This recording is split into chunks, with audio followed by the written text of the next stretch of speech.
Hello and welcome back to my channel, and in this video I'm going to show you how I created a website landing page using Canva's website builder. If naghahanap ka ng cost-effective way to create a landing page that converts your customers or visitors into subscribers, then this tutorial is for you. So first, let's have an overview of the landing pages. Ano nga ba ang mga landing pages? So ang landing pages is a standalone web application. Usually, it's a single page that lets your subscribers or visitors converts into leads or to a customer. So ang goal naman is ng mga landing pages is to promote a marketing campaign, to join a beta version, sign up to a newsletter, purchase a specific product, ebook or and such. So this is an example of a perfect landing page, which is yung Adobe Firefly. So kung makikita nyo dito si Adobe Firefly, makikita mo ang meron siyang button dito to join the beta kasi hindi pa siya public release. So pwede ka mag-sign up dito.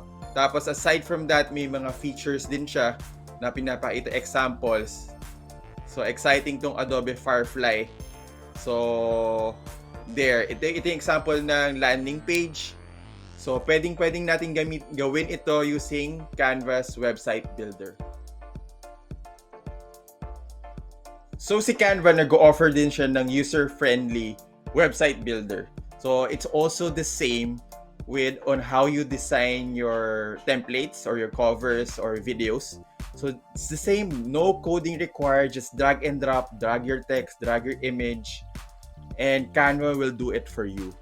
So, click mo lang tong websites, tapos you can see, you can build your online presence, business, portfolio, events website, education. So, marami mga templates that you can. So, ito kanina, BioLink website. Let's try it. So, sa BioLink website, you can choose a lot of templates here. Click nyo lang to. Then, from there, edit nyo lang yung mga elements. So, the same elements that you can choose. Click nyo lang, change nyo lang yung style, add lang kayo ng mga elements na gusto nyo, change this name to Randy Valencia. Tapos from there, you can preview your design with navigation or without navigation. Tapos you can also view it your mobile. So ito yung advantage din ni Canva, it's a mobile friendly. So there you have it. So after that, you can also directly publish your website. You can choose by publishing your website, free domain, purchase a domain, or use my existing domain. So for free domain, just continue, Randy Valencia. Ito yung pinili ko before. randyvalencia.mysite, tapos randyvalencia.describe. Meron din siyang capability to protect the website and hide from search engines. So there, napaka-powerful ni Canva also to create a website like this. So ngayon ipapakita kung paano ni-recreate yung isang fashion na landing page tulad nito. So here, so ito yung fashion landing page na ginawa ko. So meron siyang 5 pages or 6 pages rather. So home, new arrivals, tapos payday sale, tapos may young favorites, tapos may download app, tapos yung footer or yung newsletter. So pag click yung newsletter, pupunta lang siya sa Google Forms. So first ang ginawa ko, naghanap muna ako ng UI page na design. So dito yung nakita ko. Search ko lang na UI landing page for free. So meron ditong free Figma. So in-open ko lang yung Figma, nag-register lang ako. Tapos in-export ko bawat assets.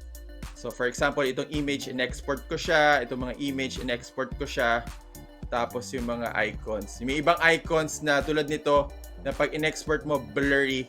So hindi ko na siya, nag-recreate na lang ako ng ibang image for that sa Canva.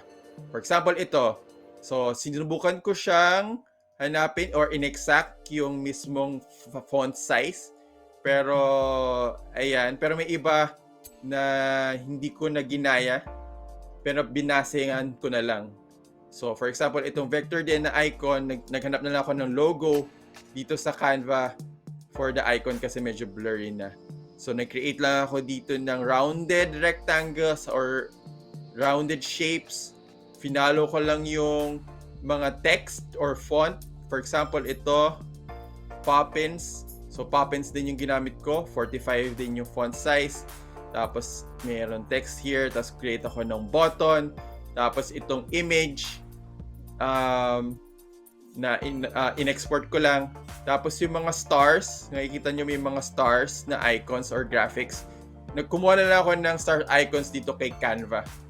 Tapos, ito nga, yung mga icons dito, since na pag in-export ko na siya from Figma, medyo blurry. So, nag-download na lang ako ng mga logos over the internet. This is for sample purposes.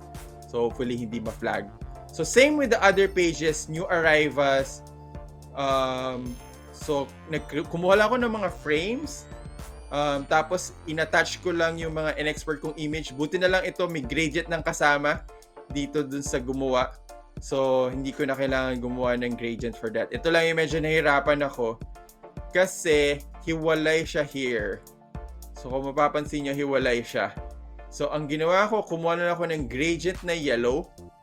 Tapos, ni-remove ko na lang yung background nito. Tapos, nag-add lang ako ng shadow effect. Pero makita nyo, medyo hindi high quality. Medyo blurry siya pag in-export natin. So, from here, the same. So, from here, same din. Or nag-download na lang ako ng mga icons from Google Play Store and Apple Store para ma-recreate yung page.